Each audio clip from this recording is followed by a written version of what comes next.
ವಿಶ್ವದಲ್ಲಿ ಕರ್ನಾಟಕದಲ್ಲಿ ಗೃಹಲಕ್ಷ್ಮಿಯನ್ನು ನಾವು ಮಾಡಿದ ನಂತರ ಇಡೀ ಭಾರತ ದೇಶದಲ್ಲಿ NDA ಒಕ್ಕೂಟ BJPಯವರು ಕರ್ನಾಟಕ ಮಾಡೆಲ್ನ ಉಪಯೋಗ ಮಾಡಿದ್ರು. ಭಾಳಷ್ಟು ಆರೋಪಗಳನ್ನು ಇತ್ತೀಚಿನ ದಿನದಲ್ಲಿ ಮಾಡಿದರು. 5,000 ಕೋಟಿ ಇದು ಅದು ಇದು ಅಂತ ಭಾಳಷ್ಟು ಮಾತನಾಡಿದ್ರು. ಆದರೆ ಇವತ್ತು ಕೇಂದ್ರದ ಆಯೋಗವೇ ಇದಕ್ಕೆ ಒಂದು ಮೆಚ್ಚುಗೆಯನ್ನು ವ್ಯಕ್ತಪಡಿಸಿದೆ.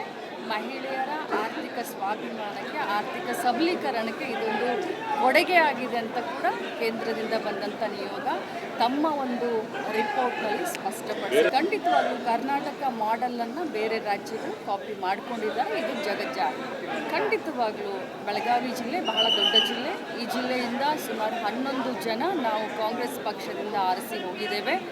ನಮ್ಮ ಜಿಲ್ಲೆ ದೊಡ್ಡ ಜಿಲ್ಲೆ ಇರೋದ್ರಿಂದ ನಮ್ಮ ಜಿಲ್ಲೆಗೆ ಕನಿಷ್ಠ ಇನ್ನೂ 2 ಮಂತ್ರಿ ಸ್ಥಾನವನ್ನು ಕೊಡ್ತಾರೆ ಅನ್ನುವಂಥ ವಿಶ್ವಾಸ. BJPಯವರ ಆರೋಪಕ್ಕೆ ಮೊದಲು ಯಡಿಯೂರಪ್ಪನವರು ಒಬ್ಬರೇ ಮುಖ್ಯಮಂತ್ರಿ ಆಗಿದ್ದರು. ಎಷ್ಟು ದಿನ ಒಬ್ಬಂಟಿಯಾಗಿ ಅಟ್ಲೀಸ್ಟ್ ಈಗ 13 ಜನ ಮಂತ್ರಿಗಳ ಜೊತೆಯಲ್ಲಿ ಕೆಲಸ ಮಾಡ್ತಾ ಇದ್ದಾರೆ.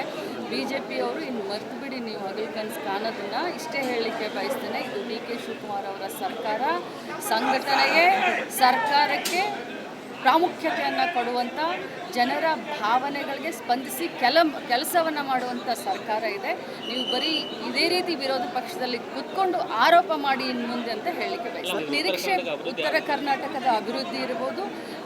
ನಾನು ಒಂದು ಮಾತನ್ನು ಹೇಳಲಿಕ್ಕೆ ಬಯಸ್ತೇನೆ, 6 ವರ್ಷ ನಮ್ಮ ಪಕ್ಷದ ಕಾಂಗ್ರೆಸ್ ಪಕ್ಷದ ಅಧ್ಯಕ್ಷರಾಗಿ ಇಡೀ ಕರ್ನಾಟಕ ರಾಜ್ಯಾದ್ಯಂತ ಏನು ಸಮಸ್ಯೆಗಳಿದ್ದಾವೆ, ಯಾಕಂದರೆ ಭೌಗೋಳಿಕವಾಗಿ ನಾವು ನೋಡಬೇಕಾಗುತ್ತೆ. ಉತ್ತರ ಕರ್ನಾಟಕ, ದಕ್ಷಿಣ ಕರ್ನಾಟಕ, ಕಲ್ಯಾಣ ಕರ್ನಾಟಕ, ಮಧ್ಯ ಕರ್ನಾಟಕ ಅಂತ ಹೇಳಿ ನಾವು ಭೌಗೋಳಿಕವಾಗಿ ನೋಡಿದಾಗ ಆಯಾ ಕ್ಷೇತ್ರಕ್ಕೆ ಅನುಗುಣವಾಗಿ ಆ ಒಂದು ಕ್ಷೇತ್ರವನ್ನು ಅಭಿವೃದ್ಧಿಪಡಿಸುವಂಥ ನಿಟ್ಟಿನಲ್ಲಿ ಮಾನ್ಯ ಮುಖ್ಯಮಂತ್ರಿಗಳು ಖಂಡಿತವಾಗ್ಲೂ ಸನ್ನದ್ಧರಾಗ್ತಾರೆ. ನಮ್ಮ ಬಯಕೆ, ನಮ್ಮ ಬೇಡಿಕೆ ಏನು ಅಂತಂದರೆ, ಬೆಳಗಾವಿ ನಮ್ಮ ಜಿಲ್ಲೆ ಕರ್ನಾಟಕ ರಾಜ್ಯದ 2ನೇ ರಾಜಧಾನಿ ಅಂತ ಹೇಳ್ತೀವಿ. ಸುವರ್ಣ ಸೌಧ ಕೂಡ ಇಲ್ಲಿ ಇದೆ.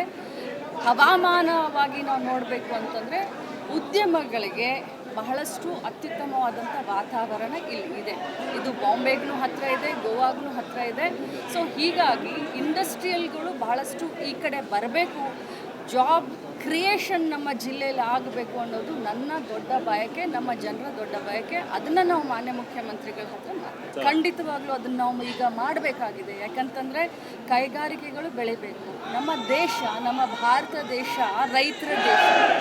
ರೈತರಿಗೂ ಅನುಕೂಲ ಆಗಬೇಕು, ಉದ್ಯಮಗಳು ಕೂಡ ಬೆಳಿಬೇಕು, ಮಕ್ಕಳಿಗೆ ಕೆಲಸ ಕೂಡ ಔದ್ಯೋಗಿಕವಾಗಿ ಕೂಡ ಬೆಳಿಬೇಕು. ಸೊ ಇಂಥ ಒಂದು ಸಂದರ್ಭದಲ್ಲಿ ರೈತರು ಕೂಡ ಮನಸ್ಸು ಮಾಡಬೇಕು, ಸರ್ಕಾರನೂ ಮನಸ್ಸು ಮಾಡಬೇಕು. ಕೈ ಜೋಡಿಸಿದಾಗಲೇ ಅಭಿವೃದ್ಧಿ ಆಗುತ್ತೆ. ಬೆಳಗಾವಿನಲ್ಲಿ ನಮಗೆ ಇಂಡಸ್ಟ್ರಿಯಲನ್ನು ಬೆಳೆಸಲಿಕ್ಕೆ ಜಾಗ ಸಿಗ್ತಾ ಇಲ್ಲ, ದಟ್ ಈಸ್ ಟ್ರೂ. ಆದರೂ ಕೂಡ ರೈತರ ಜೊತೆ ಮಾತನಾಡಿ ನಾವು ಅನುಕೂಲವನ್ನು ಮಾಡ್ತೀವಿ. ಯಾಕಂತಂದರೆ ಕೈಗಾರಿಕೆ ಬೆಳೆದ್ರೆ ಪ್ರದೇಶ ಬೆಳೆಯುತ್ತೆ ಅನ್ನುವಂಥ ವಿಶ್ವಾಸ ರೈತರನ್ನು ವಿಶ್ವಾಸಕ್ಕೆ ತೆಗೆದುಕೊಂಡು ಅಂತ ಹೇಳಿ.